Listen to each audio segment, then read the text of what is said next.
In this presentation, I will be talking about 3 themes that are relevant to writing skills within my future classroom. The first theme, I will explain current research around the principles and processes underpinning the acquisition of writing skills. I will discuss the physical nature of writing, the actual writing process, and what principles relate to being an effective teacher. Secondly, I will discuss how a teacher's assessment and evaluation of children's writing influences further teaching. And finally, I will evaluate these findings and outline how I will apply them to the classroom setting and explain how I will creatively teach children to write.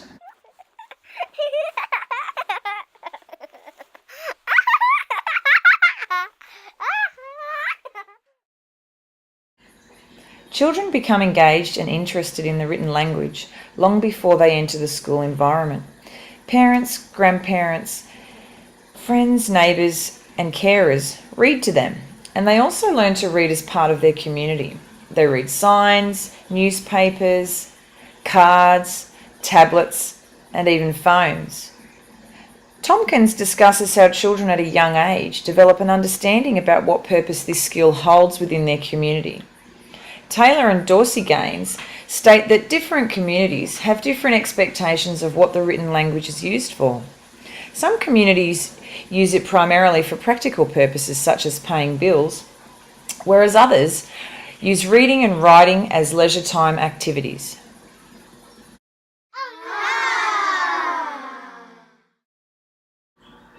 Tompkins talks about the stages of development. There are 3 stages of development for a child as a writer. The emergent stage is the first stage, and this is where the student will be able to distinguish between writing and drawing. They may be able to write letter-like forms on the page. They may also begin to show an interest in writing and may know how to write their first and last names. The next stage of development is called the beginning stage, as this is where the child begins to understand the concept of reading left to right and also using upper and lowercase letters. They may be able to write 1 or more sentences and spell the words phonetically. They may also be beginning to understand punctuation and where it needs to be used in the written language. The final stage in development is called the fluent stage. This is where the child is able to identify the writing process of drafts and final copies. They can usually spell at least 100 high-frequency words and use sophisticated vocabulary. They are confident in the use of commas, quotation marks, and other punctuation. There are 5 stages of writing that describe what students think and do as they write. These stages are pre-writing, drafting, revising, editing, and publishing. Stage 1, the pre-writing stage, is the stage of getting ready to write. This is the stage of choosing a topic, considering its purpose for writing, and identifying the text type. Drafting. This is the process of writing a rough draft, brainstorming in groups, and considering the constructive feedback provided. It is where the students are able to get their key ideas down on paper and then proceed to write their first draft. The revising stage is where writers are able to refine their ideas. Tompkins says this stage can consist of rereading the draft, sharing the draft, and revising the draft based on the feedback from the group or teacher.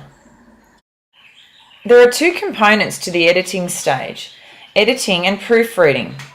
Editing is the process of reviewing, revising, and rewriting a piece of writing and checking the structure, sentence patterns, and vocabulary.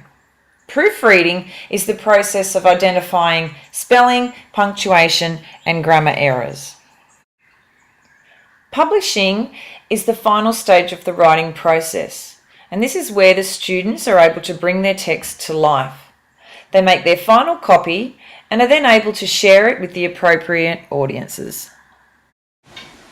A positive learning environment is essential for students to learn. Why is this important? Egan and Kachuk state that creating a positive learning environment in your classroom will allow your students to feel comfortable, respected and safe, motivated and engaged, something that all students deserve. In a classroom where values and roles remain constant and focus is placed on the positive aspects of learning, students will be more open to actively participating in class. If they are given the opportunity to become responsible for their own learning, students will be more likely to benefit from the lesson and thus more likely to be self-motivated.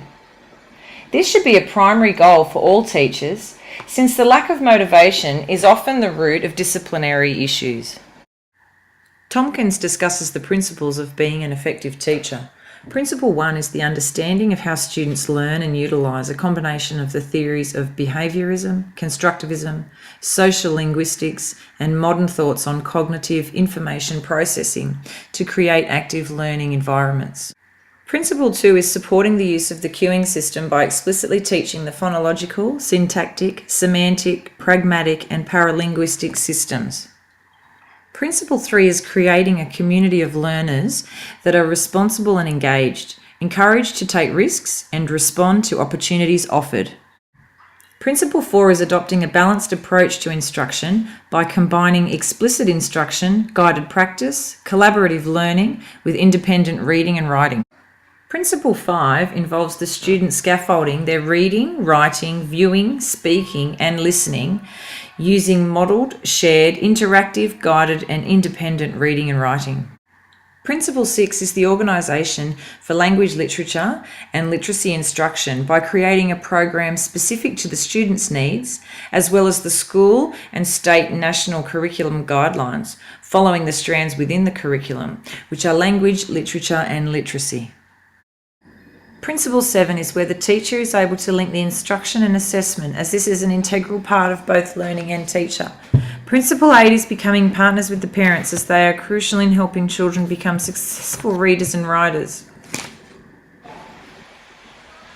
Assessment. Teachers assess both the process that students use as they write, as well as the quality of their written works. They observe students as they use the writing process to develop their compositions and conference with the students as they revise.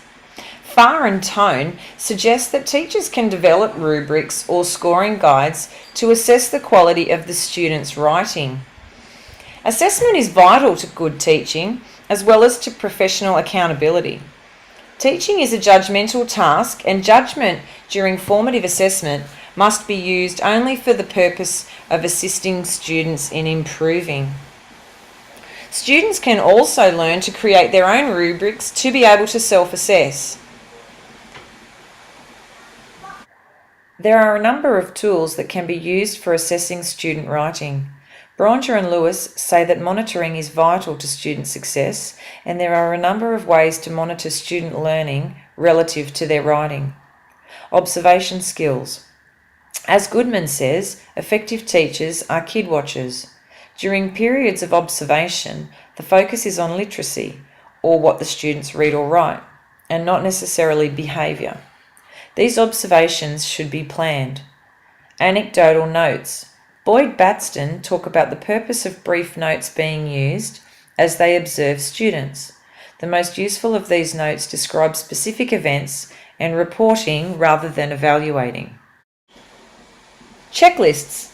Coos et al. Describes how checklists can simplify assessment and enhance student learning. The teacher can identify the evaluation criteria in advance so students understand what is expected of them. Student conferencing. Teachers discuss the progress of the student in their reading and writing activities and help them to set future achievable goals. What might my classroom look like? My classroom will offer the students the opportunity to write every day, typically for 1 hour. As under instruction, this will help them learn the skills and strategies to become an effective writer.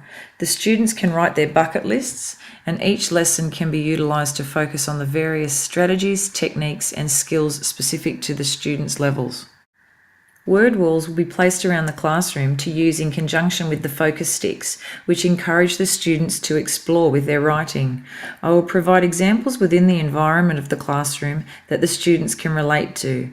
This can be work that demonstrates a skilled writer from a student within the group, or content that is specific to their age or can be linked to other key learning areas at that time. The students will learn to create rubrics, as this is an effective way for students to be able to measure themselves against set criteria that is required. This will help the students in the pre-writing stage of their writing.